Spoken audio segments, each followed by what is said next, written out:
O Halloween desse ano foi bem memorável. E isso tudo porque eu fiz alguns amigos. Eu não sou do tipo de pessoa que faz amigos facilmente. Na verdade, eu sou até meio solitário.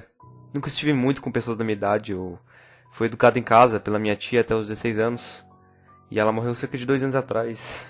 Foi bem tenso pra mim. Agora eu estou indo pra faculdade. É uma faculdade bem ruim, mas é a única que eu pude entrar. Estou feliz por pelo menos poder ir. É uma experiência emocionante. Só estava triste que minha tia não estava lá para ver. Ela é quem queria que eu fosse e economizou seu próprio dinheiro para que eu conseguisse entrar. Eu tive que implorar para o meu tio me deixar ir. Ele queria usar o dinheiro para alguns equipamentos novos. Queria que eu ficasse ajudando ele na fazenda, mas... Porra! Em séculos estamos, sério? Enfim, esse Halloween foi o meu primeiro fora de casa. Eu me vesti como um cara com duas cabeças. E se posso dizer, estava bem realista. Mas eu não tinha nenhum amigo para sair, então eu praticamente vaguei pelo campus até ouvir uma música e vi um dormitório com muitas pessoas lá dentro. Reunindo minha coragem, eu entrei e fiz o meu melhor para me misturar. Foi bem divertido. Minha fantasia recebeu muita atenção e percebi o que eu perdi durante todos esses anos. Esses dois outros caras gostaram de mim e me deram algumas bebidas, e logo eu estava me divertindo muito com eles. Seus nomes eram Joe e Pat, e ambos se vestiam como vampiros. Cerca de uma hora depois da festa, esse outro cara apareceu. E é aí que a história realmente começa. Ele tinha um corpo embrulhado em plástico. Não dava para ver que era um corpo, mas dava para presumir. E ele estava vestido um terno. Joe e Pat ficaram realmente interessados nele. Eles ficaram impressionados com sua criatividade, eu acho. Ele disse que estava fazendo um tipo de American Psycho. Eu não sabia o que isso significava. Meu tio nunca me deixou assistir filmes ou coisas em casa. De qualquer forma, ele se tornou parte do nosso grupo e saímos para outras festas. O sujeito carregava o corpo em um pequeno carrinho vermelho para crianças pequenas, o que deixava aquilo mais sinistro. Ele, na verdade, era bem engraçado, mas tinha esses olhos que meio que entravam em você e um comportamento realmente assustador em geral. Eu meio que fiquei longe dele o máximo que eu pude. E nós fomos assim para mais algumas festas naquela noite.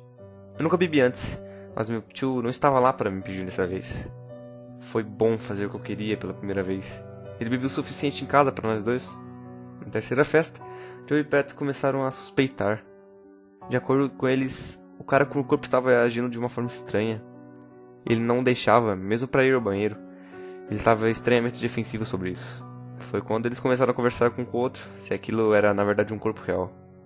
Faria sentido, certo? Joe perguntou. Quer dizer, é o disfarce perfeito. Ah, então por que ele viria a essas festas com a gente? Pat respondeu. Joe deu de ombros. Ué, talvez isso eu excite. Pat riu e balançou a cabeça. Sério, e se eu tiver certo? Pense nisso. Eu acho que nós estamos bêbados. Não, cara, eu estou pensando muito claramente. A conversa morreu quando o cara veio até nós. Tiramos mais algumas fotos e dançamos como idiotas. Havia muitas garotas bonitas lá. Eu não estou acostumado com garotas bonitas. O meu tio sempre me batia na cabeça. Se eu sequer olhasse para uma garota no mercado e me dizia que eu era um pervertido e iria para o inferno. Então, o carrinho do cara quebrou, e o corpo estava pesado demais para carregar sozinho. Joe e Pat se entreolharam desconfiados, e eu sabia o porquê. Por que eu deliberadamente o faria pesado se fosse falso? O que realmente havia lá? Então, quando Pat se ofereceu para ajudá-lo, ele ficou bravo e tentou proteger o corpo, o que fez ainda mais suspeito. Ele se desculpou e perguntou se poderia pegar uma carona para sua casa, pois não poderia carregar o corpo por todo o caminho até lá. Eles sugeriram que ele apenas deixasse lá e pegasse de manhã. Afinal, quem pegaria aquilo? Então ele ficou bravo novamente. Nesse ponto, Joe e Pat e até mesmo eu estávamos quase certos de que algo estranho estava acontecendo. Eles estavam receosos em lhe dar uma carona, mas ele esteve no carro conosco a noite toda e nada aconteceu. Então conversamos juntos. Dissemos a ele que estavam tentando achar as chaves do carro ou algo assim. Então nós nos juntamos. E se ele nos matar? Estou parecendo um filme de terror, cara. Sim, mas e se ele tiver outras vítimas na casa dele? E se nós formos os únicos que podem salvá-los? Tá, e se ele nos matar se recusarmos? Aqui e agora? Interrompi. Eles olharam pra mim e eu encolhi os ombros. Estava escuro e nós estávamos bem longe da comoção. Sombras nos rodeavam. Ele poderia fugir facilmente. Ele tem razão, disse Joe. Tudo bem, concordou Pat. Então estava resolvido. Nós observamos ele colocar o corpo na parte de trás do carro, recusando completamente qualquer ajuda. Então nós entramos Ele nos deu a direção para sua casa. Todo mundo estava em silêncio enquanto ele dava as instruções.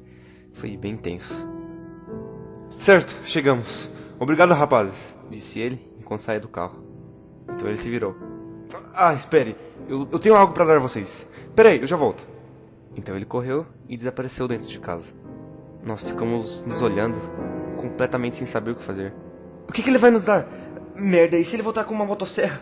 Porra, dirige! Mas a gente ainda tá com corpo e eu não quero essa merda no meu porta-malas. Isso vale sua vida! Joe quase chorou. Ei, calma, por que a gente não verifica se é realmente um corpo ou não? Perguntei. Eles me olharam por um segundo e assentiram. Sim, nós temos que ver o que é. Mas não eu não vou lá de jeito nenhum. E nem eu. Então eu saí, fui até o porta-malas, abri e coloquei minhas mãos no corpo. Estava quente, embora pudesse ser apenas por estar abafado pelo transporte. Eles estavam olhando para mim da frente, dizendo-me para me apressar. Então eu peguei o plástico e comecei a rasgar. Cheguei ao centro e tirei a última camada para revelar um manequim. Um manequim de plástico. Era realmente um manequim. É falso, eu disse. O quê? Sério? Ei, o que tá acontecendo aí? O cara tinha voltado. Eu fiquei lá, os restos de plástico em minhas mãos. Joe e Pat começaram a se explicar, mas de repente o cara apenas riu. Meu Deus, vocês realmente acharam que eu tinha um corpo real? Bro, é um manequim. Eu estava tentando ter cuidado com ele porque não é meu, é da minha irmã. Ela tá estudando para ser médica, então é muito realista e pesado. Ouvi um ar coletivo de Joe e Pat, que imediatamente se sentiram estúpidos e gritaram com ele por não terem contado antes. Ele nos deu cupons de desconto para uma loja onde ele trabalhava, dizendo que queria se livrar deles e que foi para isso que ele entrou. Ele levou o manequim para casa, depois o agradecemos, nos despedimos e saímos. Definitivamente, conversamos no caminho para os dormitórios. Nos sentimos estúpidos. Eu os pedi para que me deixassem na beira do campus, dizendo que era onde ficava meu dormitório, e agradeci pela noite. Mas meu dormitório ficava a quase 1 quilômetro dali, e depois que eles partiram, comecei a caminhar pela floresta ao redor do campus. Andei por cerca de 5 minutos, até chegar a um riacho. A luz da lua iluminava o suficiente para eu ver. Então suspirei, puxei a cabeça do meu ombro e joguei na água corrente, onde eu havia me livrado do corpo naquela manhã. Tchau, tio. Então me virei e marchei de volta para casa. Eu admito, fiquei um pouco desapontado por eles não terem suspeitado. Aquilo era emocionante, saber que a cabeça de uma pessoa morta estava no meu ombro enquanto eles olharam diretamente para ela. Estava lá o tempo todo. E tudo o que importava era aquele corpo falso idiota. Balancei a cabeça. As pessoas são tão idiotas.